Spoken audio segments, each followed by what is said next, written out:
PotCoins. Today is Sunday, 18 January 2015. We are currently on block 583289 of the Pot chain. Here's what's been going on this week.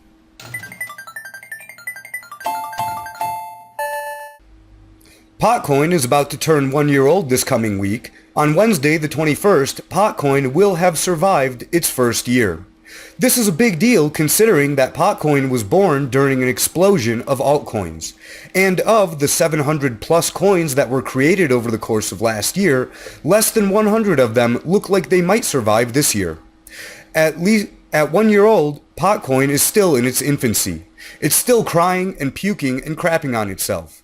It still needs a lot of attention for it to grow up to be the pot culture's counter-economy currency of choice.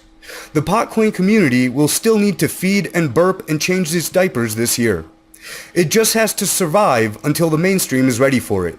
Once that happens, the strategy can switch from survive to thrive.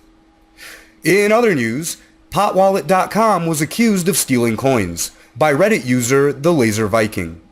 He had a whole bunch of coins in there and could not send them out. And that led him to believe that PotWallet was not solvent. He posted on Reddit asking anyone with coins in PotWallet.com to try and send them out to an outside address. I wanted to try to help, but I didn't have anything at PotWallet. TheLazerViking sent me 500 pot to my PotWallet ID. It went through instantly. When I tried to send them to my Qt client, it didn't work. I sent 100 pot from my Qt client to the PotWallet, and I was able to send them back to the Qt client. But the coins that TheLazerViking had sent me could not be sent out. I sent the coins back to TheLazerViking through PotWallet IDs, and that worked fine. The address I generated for testing shows the cascade of change addresses used by PotWallet servers, and it shows them drying up. I'll post the address in the description if anyone is interested in seeing it. I didn't want to believe that PotLabs was a scam, so I kept trying to think of other ways the coins might be stuck. At first, I thought it might have something to do with the recent fork and the halving, and they may have had or sent coins to the wrong chain. And then I thought, since they offer a vault service, maybe those coins are in cold storage. Or maybe they really did steal the coins. Just because I don't want to believe that doesn't mean it isn't a possibility. Either way, TheLazerViking had issues getting his coins out during the pump at the start of the year, and the delay potentially cost him trading profits. He contacted PotLabs, but they didn't respond. I tried contacting them too, and they haven't responded yet. To be fair, it is Friday right now as I film this, and they might get back to me or to TheLazerViking by the time this airs. So I'll include any new info in the description below.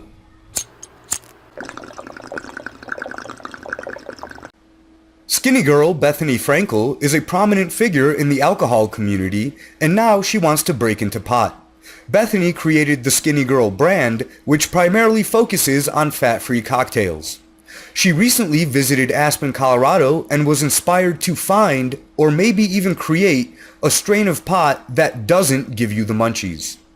I'm not sure if it's possible, but I'm glad someone wants to try and find out.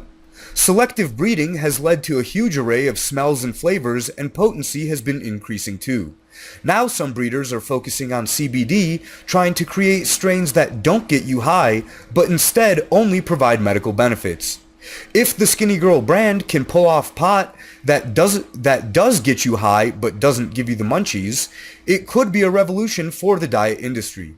Most diet drugs are based on stimulants that suppress your appetite.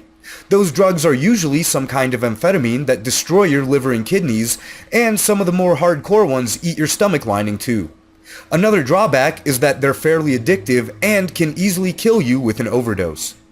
Pot that can make you forget that you're hungry could be marketed as the next hottest diet craze. The biggest potential for this is the legalization aspect. If women want pot because they think it might make them lose weight, it will be legal everywhere. Don't underestimate women's power to change laws and social norms. If women didn't like diamonds, diamonds would be thousands of times less valuable. If all women got together and decided to stop sleeping with soldiers, there would be no war or armies ever again. And if enough women wanted to smoke pot, it would be legal everywhere in the world. I think that it's about time women got together and used their powers for good, and by that I mean freedom, instead of evil, and by that I mean socialism.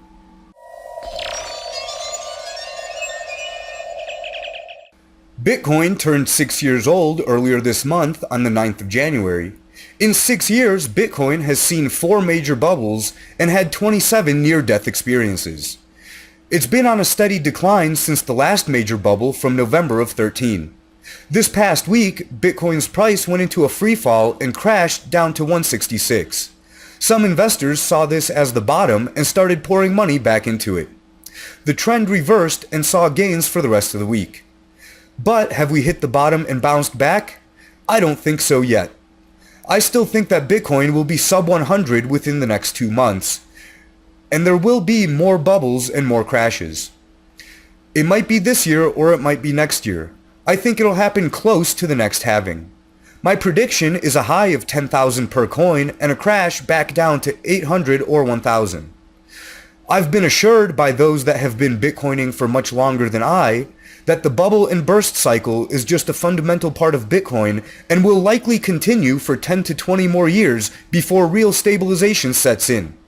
The moral of the story is that you can have fun if you realize you're on a roller coaster, but if you're blindfolded and just getting thrown around and you don't realize this is just a ride, you could have a fairly bad time.